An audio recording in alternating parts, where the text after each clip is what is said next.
Hello, this is J-Man Vlogs here. I hope you guys are having a great night. I'm starting off this vlog. I'm taking a night ride. I usually don't do this, but it's been so cold, which is actually kind of nice because it was summer. It's cold out. I just kind of wanted to get on my bike and not really think about anything else. Give you guys a little night vlog. I usually don't ride too much at night because obviously, like, you know, it's just harder to see what's in the road and people seeing me and stuff, but I figured the bike needs gas and I have a little pit stop in the middle, so why not? It is a little chilly though on my face, I gotta say that, but I have a jacket on and pants and stuff, so it's not too bad. Hope you guys are having a great one. Hope the audio's okay. So far it's been a lot better with this, like, the purple panda mic, I think it's called, I don't know. But I will tell you one thing I'm still bummed about. I still can't find an exhaust that has some sort of high flow cat or good muffler on it. I don't want to be obnoxiously loud, especially where I live. Like, I feel like every time I'm in SoCal, so I feel like every time I'm in PCH, there's more and more cops up our asses. Like, you know, I have a pretty loud Mustang. It's got long tube headers and, you know, 3-inch cat back and stuff. So that's already loud enough. I don't even want to take it anywhere. I mean, on a real talk, like, I love that car so much. But it just sucks. I'm always worried about, like, if I get reffed or if I get pulled over. Story time, I actually did get pulled over. Luckily, the lady was super nice. And she let me go because I didn't do anything wrong. But she admitted that she pulled me over purely because my car seemed loud. I didn't even rev it, I didn't do anything like that, but it seemed loud because, you know, it's still a 5-liter V8 with, you know, with the long tubes. It's gonna be loud, even though I have high flow cats, but yeah, she said it seemed loud, so she pulled me over, and it was crazy. I don't know if you guys have heard about this if you're in SoCal and you're into cars and bikes and stuff, but I guess, like, there was this task force of like 200 cops that were out to just literally give everyone tickets, everyone they saw. So it doesn't matter if you had like a fairly stock car or fully modified, obviously you were getting a fucking ticket. It was so bad. I remember I heard of this guy with like a Porsche. He got pulled over and got like 4 of like the same tickets, like same, you know, exhaust tickets. I mean, there was like traps everywhere. There was a matter of like a squadron of 4 bike cops on every corner. I mean, it was on PCH by like Crystal Cove going to Laguna Beach. Oh my god, it was so bad. And then, so I was leaving there and I was like, oh shit, and I saw this. Obviously I wasn't gonna be dumb because I literally knew that there was gonna be cops out, so I wasn't gonna be stupid. But, you know, I went out and I was not loud at all. I was like, you know, shifting it too much. The car was like bogging, you know. I put it in second gear at like 2,000 RPM because I was worried about it. But I still got pulled over. So I saw her. She like turned around and she whipped the UE and she lit me up.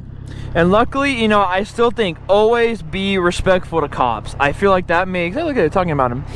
I think that makes a world of difference. Even I literally didn't do anything wrong. Like, you know, I had my dad actually was in his car. And he was riding, he was driving right next to me, and I did nothing wrong. And he called me after. I was like, "What the hell happened? You didn't do anything." The point is that, you know, even if you didn't do anything, just give some respect to him. Just say, like, you know, yes ma'am, yes sir, whatever. Give him your license, insurance. I feel like most of the time, and I've had modified cars, since I started driving, and loud cars and stuff. As long as you're respectful to them, most of the time, obviously there's some crazy cases, but they're usually pretty cool with you. I mean, I've never had a bad experience with a cop, even when I was doing some dumb shit. So they've always been pretty good. As long as you pull over right away and you're respectful and you're nice and you have all your stuff, you're good. But either way, so she pulled me over and I was like, hey, what's going on? Like, what did I do? And she was like, well, you know, you didn't do anything wrong, let me just tell you that. But right now we have a task force of 200 cops going up and down the coast, pulling over anybody that looks like they have a modified car and is relatively loud. And I was like, wow, really? And I was like, but I really didn't do anything. And she's like, no, you didn't do anything. That's why I'm not going to give you a ticket today. But I want to warn you, get the hell off PCH. And she's like, you're in a yellow Mustang that's loud. Just get out of here.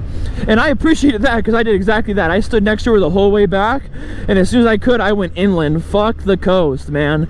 That coast is deadly if you have a loud car. You just need to have a Tesla if you're going to be on PCH. It's not even fun anymore for, you know, bikes. And even like Harleys were getting pulled over, which obviously, like, you rarely see a Harley, even though they're so fucking loud. You never see Harleys pulled over, but not that day. That day, oh my god, nobody was safe. I saw, you know, Kias getting freaking pulled over. I'm like, what the hell, a Kia? But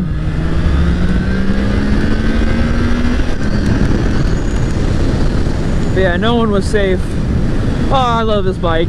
I gotta say, it's so much fun. You know, it's not the fastest thing on the world, but god, it makes me put a smile on my face. So much fun. But yeah, I hope you guys are doing well. It is a little chilly, I gotta say. You know, it really never seems chilly, huh, until you get on a bike and you're going 60 or even higher, and then you really feel that cold. I'm sorry, I'm hearing tapping on my helmet. I always forget with, like, I'm wearing a, you know, a jacket. What do you call these? I don't know what, never mind. So, you know, the one with like the sleeves and the two strings in the middle, a jacket obviously, but I forget what it's called. And oh, it's Adidas, there you go, Adidas jacket. And the strings always hit my helmet and it taps my helmet, making me think that my helmet is undone when it's not. It's the stupid little ends, the little plastic caps on the ends of the pull strings for the hood, and it bugs me every time. So I apologize if you, I don't know if you'll hear that over video or it's just me going crazy, but yeah, I hope everything is well with you guys. It's been, you know, kind of a crazy time we're in with everything going on. I feel like everyone's so separated. I'm not going to talk too much about that because hopefully if you do watch my videos, you're not here to, you know, be sad and think about what's going on right now, that you come here just to kind of watch some random guy on his Triumph. But I am going to pause and I will be right back. I'm going to be filling up gas when I get back, so keep watching. I'll be back in a second. All right, we are off. Let's see, let's get out of here.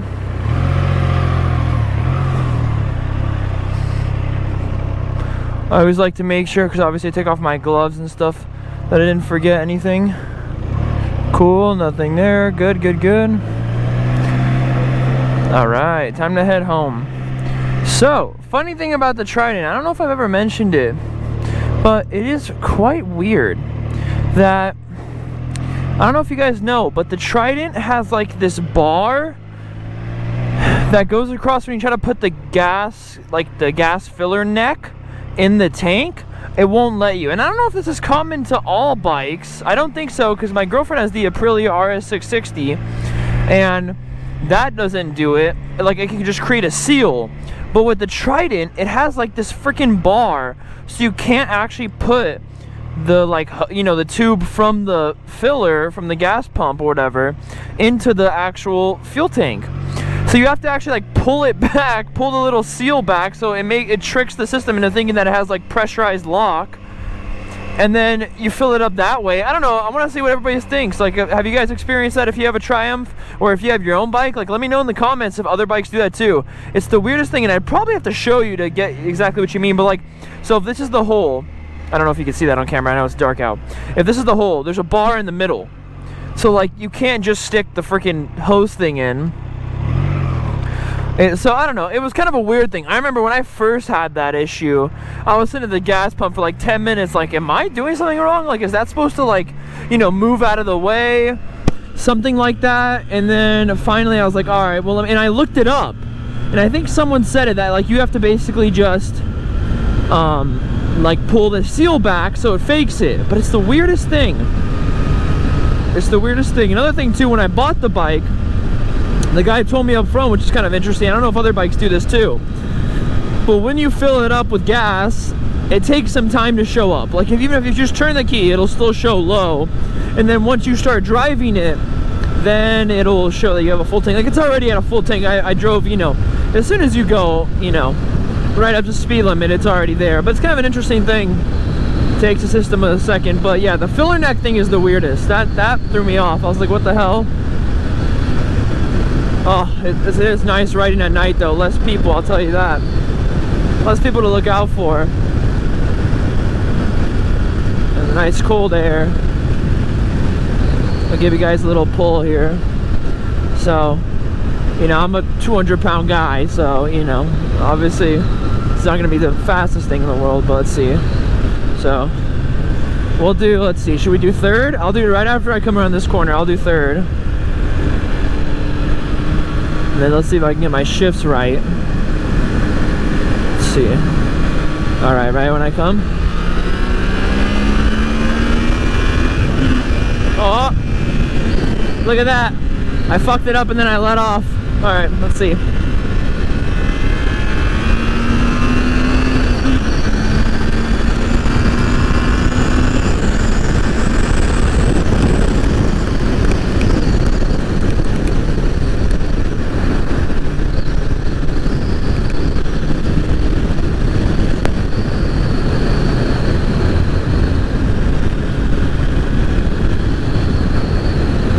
I don't know if you guys saw that, but it did cut me out. I gotta remember, you know, you gotta shift quicker because it'll just cut power real hard once you hit that top limiter. I gotta say though, my favorite thing about this bike is got to be the torque. Like getting off the line and just that initial hit, it's really good. Like obviously top end, like to be honest with you, after like 110-ish, it pretty much dies off. Like it just, you know, it takes a while to get up to speed any more than that. But that, like, you know, 20 to 100, 40 to 100, whatever, is really, really fun. I mean, it's plenty, especially on the street. Like, you know, realistically, should you be going 160 on the street? Probably fucking not. Oh, look at what's going on, brother. 160 on the street, but that's a big old bike. I don't know how they do that. I don't know. That would suck to just park that damn thing. Gotta move that whole bike around, but. Alright guys, sorry about that. I am back. I don't know what happened. Oh, okay, here we go. Let's see if I can give you a little kind of off the hit. I'm gonna start in second. There we go.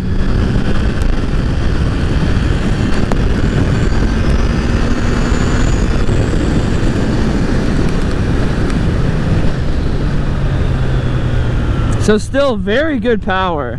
Like even I'm a bigger guy and it's still super fun. I mean, it's definitely a different sensation than a car, you know.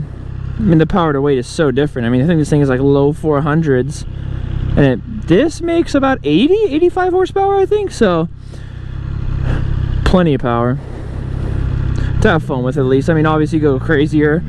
I've already thought about like, damn, it'd be nice to have, you know, some kind of crazy naked bike, or, you know, even more of a dedicated street bike, but I don't know yet.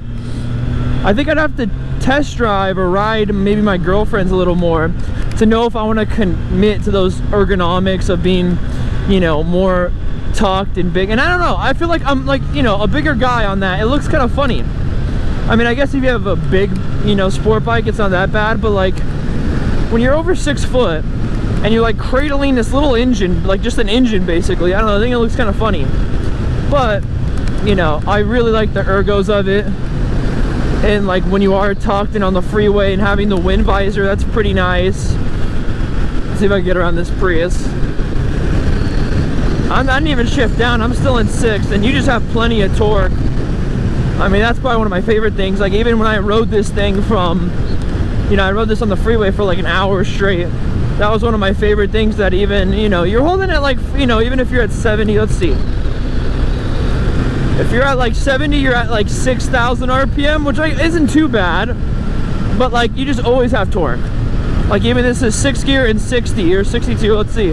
So if I open it up, like, you know, like 70, 80, like that's plenty. Like you could get around somebody if they're going slow. You don't have to like downshift the hell out of it. But I also love how easy this bike gets into neutral. That's another thing from riding the Aprilia. That Aprilia, it makes you beg and plead to get that shit in neutral. It is tough. I mean, I'm sure you can get used to it, but wow, coming from this to that, like I have to use like basically my pinky toe to get that thing into neutral. It is so touchy whether it just goes, I don't know if maybe it's part of the quick shifter, if it changes that, if it makes it a little harder to get into neutral. I have no idea.